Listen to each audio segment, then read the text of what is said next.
সম্মানিত সুপ্রিয় দিনী ভাই বোনেরা, আজ মুহররমের চতুর্থ দিন। আপনি একটা জিকির করুন। আমার দেখুন, আজকের একটা জিকির যদি করতে পারেন, আপনি শিশুকাল হইতে আজ পর্যন্ত যা গুনাহ করেছেন, গুনাহে কবিরা, গুনাহে সগীরা, গুনাহে শিরিক, গুনাহে বেদাত এবং গুনাহে জিনা, যত পরিমাণ গুনাহ করেছেন সমুদ্র পরিমাণ গুনাহ আল্লাহ রাব্বুল আলামিন বলেছেন মাফ করে দিবেন যদি আপনি আজকের দেখানো একটা জিকির করতে পারেন। সম্মানিত সুপ্রিয় দিনী ভাই বোনেরা, আজ মুহররমের চতুর্থ দিন। এই চতুর্থ দিন যদি আপনি এই একটা জিকির করেন, আপনার সমস্ত গুনাহ মাফ করাতে পারবেন।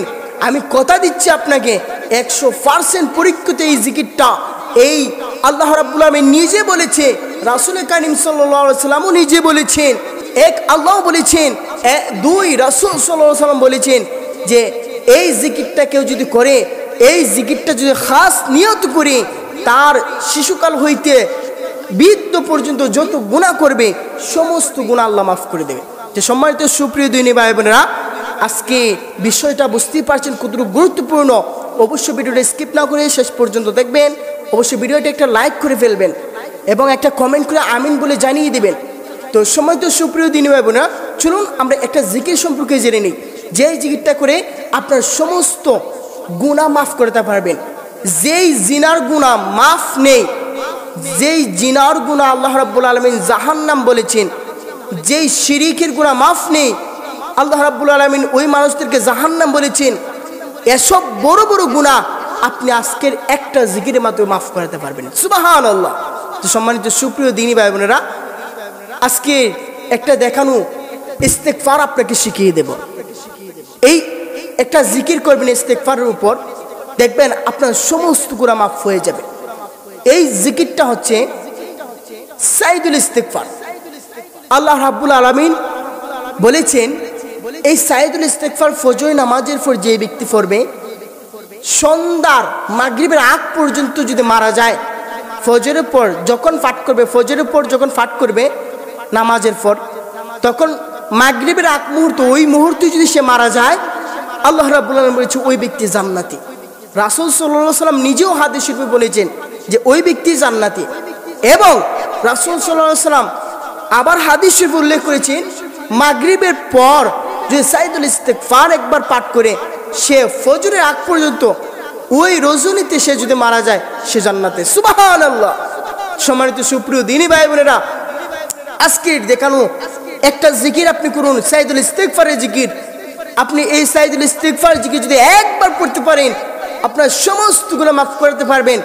সম্মানিত সুপ্রিয় দিনী ভাই বোনেরা, এই আমলটা করতে হলে খাস নিয়ত করতে হবে, আল্লাহর কাছে কান্নাকাটি করতে হবে।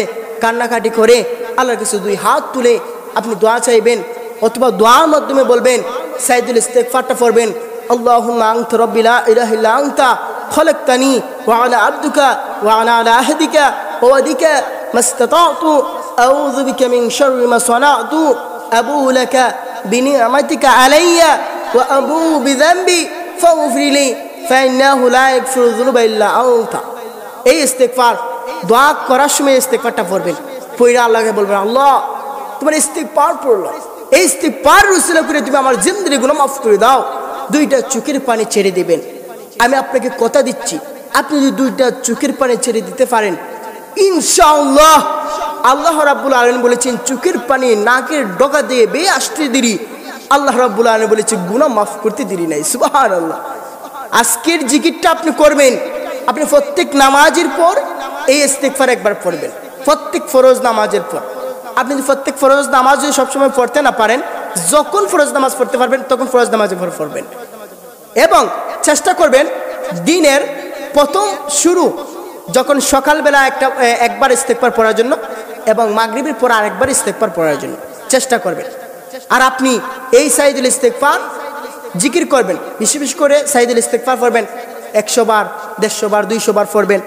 এই ইস্তেগফারটা বেশি বেশি করে পাঠ করবেন, আর আল্লাহর কাছে দুই হাত তুলে চোখের পানি ছেড়ে কান্না করবেন। ইনশাআল্লাহ আপনার সমস্ত জিন্দেগি গুনাহ মাফ হয়ে যাবে।